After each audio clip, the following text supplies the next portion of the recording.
The chamber of the Galactic Council thrummed with cold, calculated certainty. Representatives of 32 advanced civilizations sat in their elevated alcoves, their luminous datapads projecting models of Earth's impending collapse. The air was sterile, almost ceremonial, as if the decision had already been made before the meeting began. In truth, it had. The numbers left no room for doubt.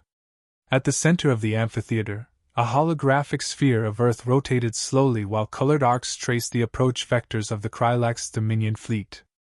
Thousands of warships converged with mechanical precision, forming a spiral pattern optimized for applying overwhelming pressure in the shortest possible time frame. Algorithms predicted that by the time the formation fully tightened around Earth, human resistance would be irrelevant. The projection didn't show a battle, it showed a countdown. Counselor Renther of the Vasic Collective presented the summary in a voice devoid of emotion. His species prided itself on flawless logic, and this situation posed no challenge. He outlined the comparative metrics: weapon strength, fleet mass, energy shielding ratios, communication latency, industrial capacity. Humanity failed each category by humiliating margins. Even the most optimistic projections indicated Earth's global defenses would fragment within hours. After that, mop-up operations would take minutes. The Council listened with the satisfaction of scholars watching a theorem resolve itself. Humanity was a curious anomaly, a relatively young species with unpredictable behavior and disproportionate aggression, but their technological lag made them harmless in the long term. Most Council members had never visited Earth, but their intelligence files painted a picture they found familiar: an ambitious race with chaotic instincts and short lifespans, prone to conflict but ultimately limited by their own inefficiency. The Krylax Dominion saw them as a convenient demonstration target, a way to remind the galaxy that resistance was futile. The Council agreed. Renther concluded his briefing by displaying a sequencing chart showing exactly when Earth's orbital defenses would fail, when its planetary grids would overload, and when human command structures would collapse. The prediction was elegant in its precision: 6 hours until functional extinction. Variance margin, less than 1%. Councillor Velshar of the Theruan Empire raised the only question of the session, though it was rhetorical. Is there any plausible deviation? She already knew the answer. Their models had been refined over centuries, built on the calculated behaviors of hundreds of conquered species. Humans had no unique abilities capable of rewriting those predictions. Their creativity, while unusual, produced inconsistent results. Their improvisational nature lacked the efficiency required to counter superior force. They adapted, yes, but far too slowly to matter in a confrontation of this magnitude. The Council chair verified the consensus and initiated the official declaration. A solemn hum echoed through the chamber, a tradition signaling the final agreement of the assembled powers. The conclusion was simple: humanity's defeat was not just imminent, it was guaranteed. No further debate was necessary. A secondary display activated, translating tactical updates directly from the Krylax flagship. The Dominion's commander reported successful encirclement, confirming that all human orbital relays had been isolated. The Council accepted the message with professional detachment. Victory was not a question of if, but when, and when had already been decided by mathematics. Behind the polished surface of every projection, a subtle undercurrent of condescension lingered. The Council believed they understood the human mind: stubborn, emotional, short-sighted. They assumed humans would respond like every species before them, defending predictably, panicking predictably, losing predictably. The idea that humanity might deviate from the script did not even merit discussion.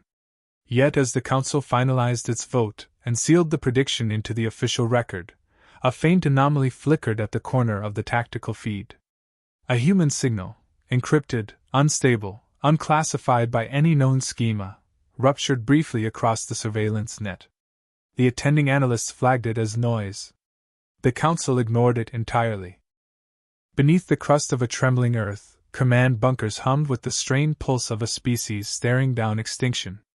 The countdown projected by alien intelligence analysts wasn't known to humans, yet the urgency pressing on every soldier, scientist, and strategists felt the same. Satellites were dying one after another, orbital surveillance was fracturing, and the first gravitational distortions from the Krylax fleet were already warping the upper atmosphere. Humanity understood it had almost no time left, and acted accordingly. Every global communication channel had been repurposed for the emergency coalition. Nations that had argued for decades now shared data as naturally as passing breath. Engineers slept in hallways between consoles, technicians rewired systems that hadn't been touched in centuries, and programmers wrote code so hastily that each patch risked spiraling into catastrophic errors. It didn't matter. Precision was a luxury. Speed was survival. In the Colorado bunker, the Coalition's primary command node, leaders stood around a fractured hollow map showing Earth's remaining assets. Conventional fleets were scattered and outmatched, but they still prepared for launch. Drones were assembled from civilian factories, medical robots were retrofitted into reconnaissance units, and obsolete satellites were reactivated even if their lifespan was measured in minutes. Every scrap of metal became useful. Every tool became a weapon. At the center of the operation was a discovery too improbable to rely on, but too valuable to ignore. Human cyber teams had infiltrated low-level Krylax communication bursts weeks earlier, and buried within the noise they detected a structural flaw in the Dominion's battle network. The defect wasn't a vulnerability in the traditional sense. It was more like an architectural blind spot, invisible to its creators. The system assumed perfect synchronization among all its nodes. Humans noticed that assumption immediately, and planned to violate it violently. Project leads briefed the Coalition. The flaw could only be exploited once, and only in the smallest of windows, because the Krylax would adapt almost instantly. The plan required simultaneous action across continents, all synchronized by a timing model created in less than 40 hours. If a single component was mistimed by even half a second, the entire operation would collapse. No one questioned the risk. Everyone understood the stakes. Experimental projects that had been shelved for ethical concerns or sheer impracticality were dragged into the fight. One research team revived an abandoned quantum resonance disruptor that had previously destabilized its own testing facility. Another group reconfigured weather satellites to create an overlapping electromagnetic mesh, an idea dismissed as absurd the week before. Human scientists argued fiercely as they worked, disagreeing on details but united in commitment. Their debates compressed centuries of theory into frantic minutes.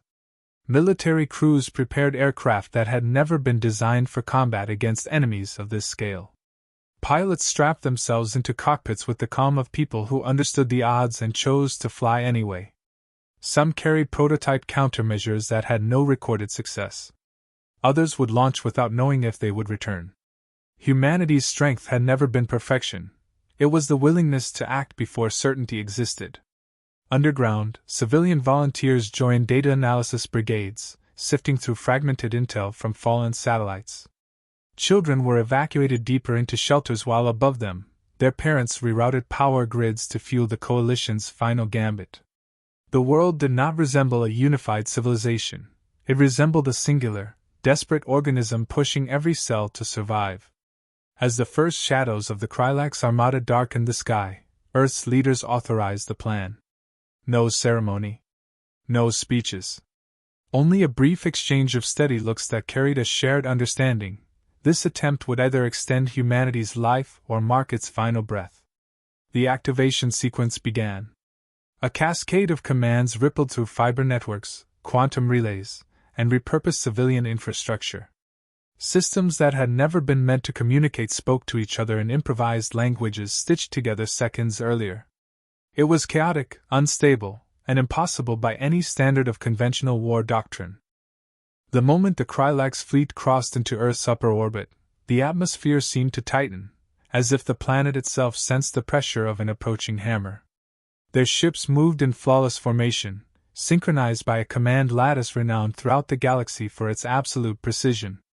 Every weapon charge, every trajectory correction, every microsecond of timing fed into a unified network that had crushed dozens of civilizations. From the Council's perspective, this was the beginning of an efficient execution. From Earth's perspective, it was the opening the Coalition needed. The instant the alien firing protocols initiated, the global lattice humans had assembled under impossible deadlines activated. It wasn't a single strike but a sprawling sequence of pulses, bursts, frequency jumps, and energy distortions unleashed across the planet's magnetosphere. A worldwide EMP grid flared first, forming a jagged web of interference that cracked through the Krylax data pathways. Their targeting systems hiccuped, an anomaly insignificant by their standards, yet catastrophic to a network that depended on absolute harmony. Milliseconds later, the quantum jamming fields came online. Research teams had warned repeatedly that they weren't stable, but stability had never been the objective. The fields tore through the Dominion's communication architecture, scrambling relay nodes and forcing the fleet's AI clusters to compensate for errors they weren't designed to handle. Signals that should have aligned with nanosecond precision drifted just far enough out of sync to force the Krylax into fallback protocols. That was all humanity needed. A swarm of modified drones, thousands of them, launched from makeshift platforms worldwide. They weren't elegant. Many were held together with welding patches and emergency bolts, the kind of machines engineers would normally refuse to sign off on. But they moved fast, burned hot, and carried enough kinetic payload to punch into unshielded plates. With the Dominion's lattice destabilized, those plates flickered at random intervals. The drones exploited each flicker instantly. The first Krylax battleship took damage before its crew understood how the humans had breached their defenses. The Dominion's doctrine emphasized centralized adaptation. Individual ships weren't meant to improvise independently. As the network desynchronized further, their once perfect formation fragmented into clumsy clusters struggling to communicate as their timing drifted apart. Project Tesseract detonated above the Pacific. The weapon's activation tore open a localized gravitational shear, collapsing every Krylax ship within a narrow band into uncontrolled spirals. It was a prototype so dangerous that even its creators doubted it would function without ripping the atmosphere apart. Instead, it carved a hole in the Dominion's encirclement, scattering vessels outward and severing more of their synchronized structure. Krylax commanders finally recognized the threat, but found themselves trapped in a battle they had never trained for. Their fleet had always operated like a single organism. Now its limbs were flailing without direction. Reactors overloaded as ships attempted to re-establish lost connections, only to be hit by another round of human interference. Sensor clouds filled with static. Orientation algorithms malfunctioned. The Dominion's numerical advantage no longer mattered. Inside Earth's bunkers, analysts watched the unfolding chaos with rising disbelief. Their plan had been designed to buy minutes, maybe an hour. Instead, they were witnessing something no model had predicted, a chain reaction of failures cascading through the Krylax formation. Human pilots dove through gaps that shouldn't have existed, firing missiles into exposed engines and fleeing before alien counterfire recharged. Hackers forced corrupted Krylax navigation beacons to broadcast false positional data, driving collisions between ships that relied on shared perception rather than individual judgment. Within 12 minutes, a third of the armada had been disabled, scattered, or destroyed. The sky that should have heralded humanity's end now glittered with the burning wreckage of ships once considered invincible. Far above Earth, the Council's observation station erupted in alarms. Their data streams, always clean, always predictable, came back tangled and conflicting. Every projection collapsed at once. Analysts recalculated again, then fell silent as the truth became undeniable. The Council chamber, once a sanctuary of order, now churned with overlapping voices and harsh, irregular pulses from malfunctioning displays. The calm confidence that had dominated earlier sessions vanished the moment the new data arrived. Streams of tactical telemetry showed Krylax formations drifting apart, shields collapsing at random intervals, and propulsion systems firing in contradictory directions. Nothing aligned with their doctrines. Nothing aligned with their predictions. The fleet that had been a mathematical certainty hours earlier now looked like a system experiencing a nervous breakdown. Counselors demanded updates, recalculations, explanations, anything that restored sense to the chaos. Analysts worked frantically, but every model they produced failed before the rendering finished. The Dominion's architecture depended on perfect synchronization, and once that structure fractured, every assumption encoded in Council simulations became worthless. They had prepared for resistance. They had not prepared for the collapse of the Krylax's greatest advantage. Meanwhile, on Earth, the Coalition didn't waste a second. Command centers shifted from defense to calculated aggression. Human teams launched wave after wave of opportunistic strikes, fast, precise, and ruthlessly adaptive.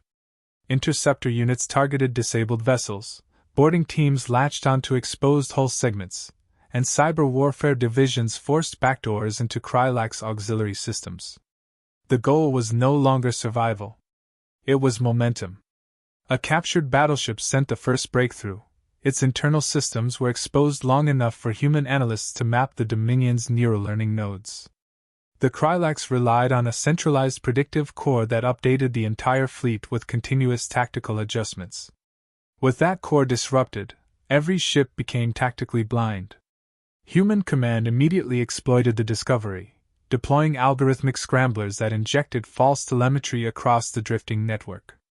The Dominion's vessels, once coordinated like a single organism, were now fed contradictory data.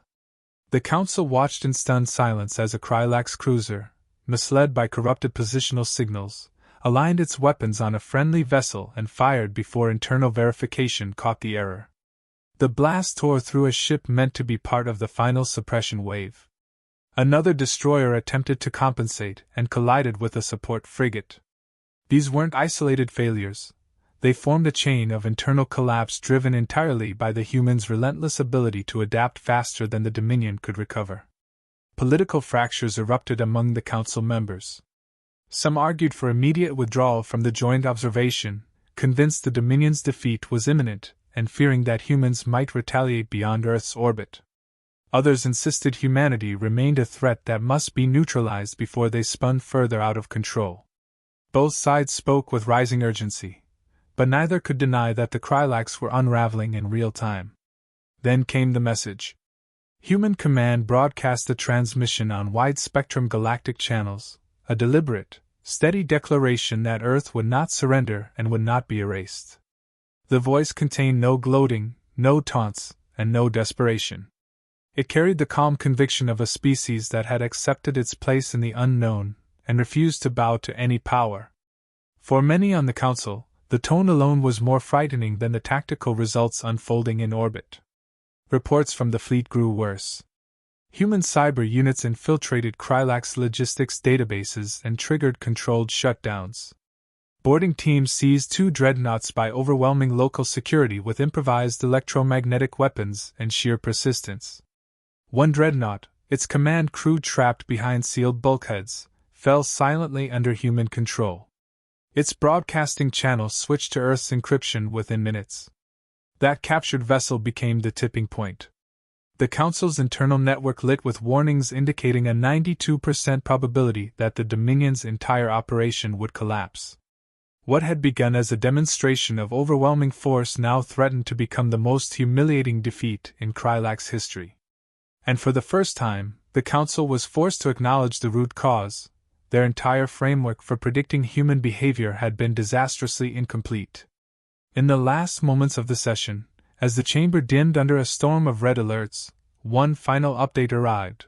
A human boarding party had just secured the bridge of a Dominion dreadnought designed to be unbreachable. The Council, frozen in disbelief, could only watch as the ship's lights flickered and its systems shifted under foreign control. The Dominion's final offensive opened with a surge of coordinated power, the kind they had relied on for centuries to crush resistance. Even with their lattice damaged, the Krylax attempted to reassert control through brute force, deploying their superweapon arrays in a synchronized volley meant to overwhelm every human advantage at once. Energy signatures spiked across the sky as the Armada prepared a combined strike that could vaporize entire regions. It was the last move of a cornered empire, delivered with the fury of an apex predator refusing to die quietly. Human command identified the build-up instantly. Analysts read the pattern not as a flawless formation but as a desperate attempt to replicate lost precision. The Dominion was trying to force its damaged network back into harmony through sheer output.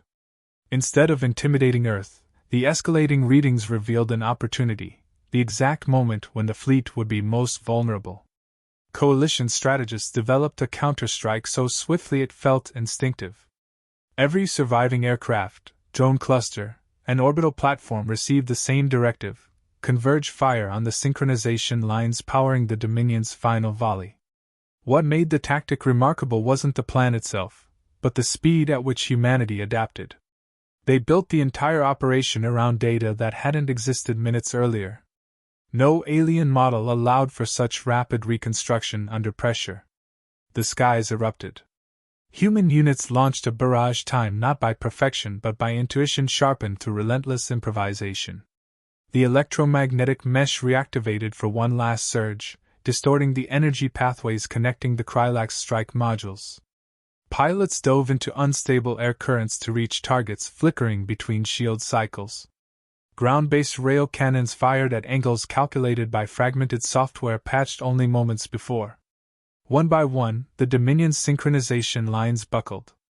The coordinated superweapon volley, designed to manifest as a single unstoppable wave, fractured mid-charge. Some ships fired prematurely, blasting allies.